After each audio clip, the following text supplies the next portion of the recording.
Welcome to Channel 8 on Jenkins News Network, where we bring you the hottest news out there.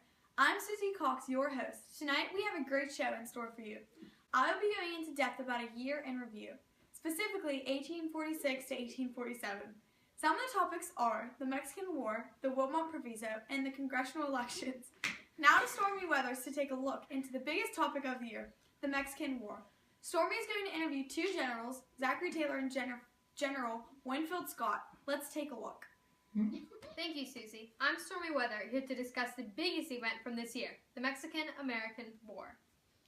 The Mexican-American War marked the first U.S. armed conflict chiefly fought on foreign soil. You may be asking yourself, what caused the Mexican-American War? Well, it all started when Texas gained its independence from Mexico in 1836. The U.S. did not want to bring Texas into the Union because it would be a new slave territory and it would cause problems with Mexico. However, in 1844, when Polk was elected into office, he wanted to bring Mexico in.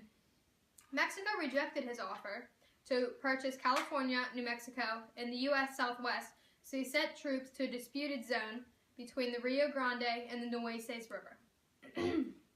On April 25th, 1846, which initiated the beginning of the Mexican War, Mexico attacked the U.S. soldiers. I am here to interview General Zachary Taylor and General Winfield Scott. Our first interview today is with General Zachary Taylor. Hello, Zach. Please take a seat. So, General Taylor, I'm just going to ask you a few questions about the Mexican-American War. First question. Mr. Taylor, how did you feel when President Polk sent you to command the U.S. troops? I knew I had to be brave and knew that I had to fight for my country. Wow, Zach, you are so brave. You should be the 12th President of the United States. Okay, second question. So, Mr. Old Rough and Ready, what strategies did you use to win in Buena Vista with only having 5,000 troops against 20,000 Mexicans? I had to have the mental toughness, be there for my men, and not let the 15,000 men difference get to us. Wow, you are rough and ready. Okay, third and final question. What was Polk's reason for sending you to the Rio Grande? I feel like President Polk did that to justify the war bill to the Congress. You're so smart. Hey, why don't we get out of here after I interview Winfield Scott? Sure, I'll show you how rough and ready I am. Okay. Wait, General Taylor, I'll see you in a few. Our second interview of the day is with General Winfield Scott. Hello, Mr. Scott. Please take a seat. Thank you. So I'm going to do the same thing that I did with General Zachary Taylor whenever I interviewed him. I'm just going to ask you a few questions about the Mexican-American War, and then you'll just answer however you feel. First, why did you give away your role to General Zachary Taylor? Good question. I feel like that when I was thinking and everything that I should go, I thought back, no, I shouldn't. I should let the more experienced, the young one go. So I let his troops and his young guns go. Great answer. Why did you set out yourself without your own troops? I feel like when he was in the war and I was watching him, I feel like he wasn't making enough progress in the war. So I wanted to help him and do something myself. Do you feel honored about all of your victories? Yes, I really do. I feel like the biggest victory that I have is that I won the war for America, not just myself. After ending the war on September 14th, how did you feel? I felt honored. I walked into Mexico City and was like, I did this. Me and my troops, we won the war for the United States of America, so I felt honored and just great about myself, and my spirits and all my troops are very high. Last question.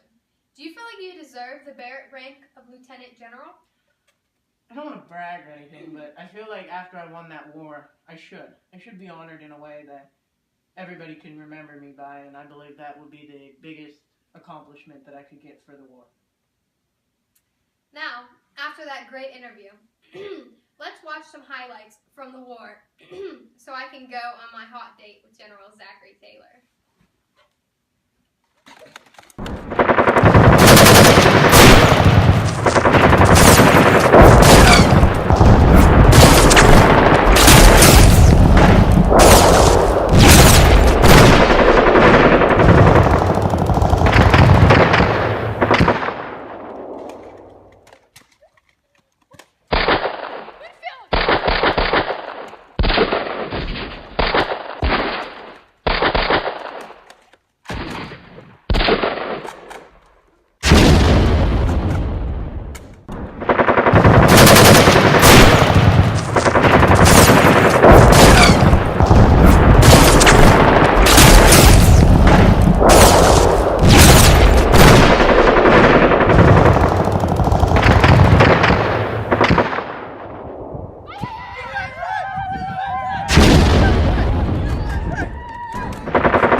Puffs. Jenkins Puffs, Jenkins Puffs. Peanut butter chocolate make the morning time epic. Jenkins Puffs, Jenkins Puffs. And I'm the Jenkins Puffs phantom, and I eat people who don't like Jenkins Puffs. Thank you, Stormy, for those wonderful interviews. And also a big thank you to 2 American generals for agreeing to come in and do an interview. But most importantly, for kicking some Mexican ass. Now to my handsome husband, Bartholomew Cox, with the commentary. Thank you, sweetheart. Hello, my name is Bartholomew Cox.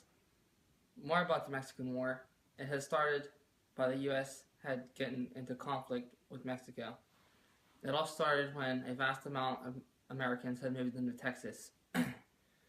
Some think that they did this to bring more power to the slave states by adding Texas. My opinion is that they wanted more slave states in order to have more power in the North. I think we started the war. We sent the troops into Mexican territory that was not ours and forced them to fight us as an act of them engaging us and us not engaging them. And Mexico is going to fight back. They're not just going to let us roll over. The U.S. bullied Mexico and tricked the people into thinking Mexico attacked us. It wasn't the right thing to do, but it's what the people wanted.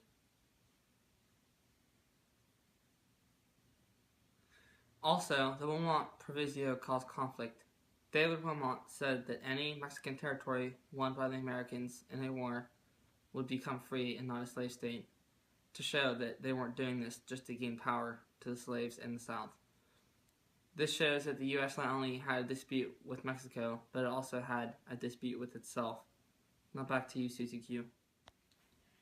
Thank you, Bart, for your interesting commentary. I hope everyone enjoyed the Jenkins News Network on Channel 8 tonight.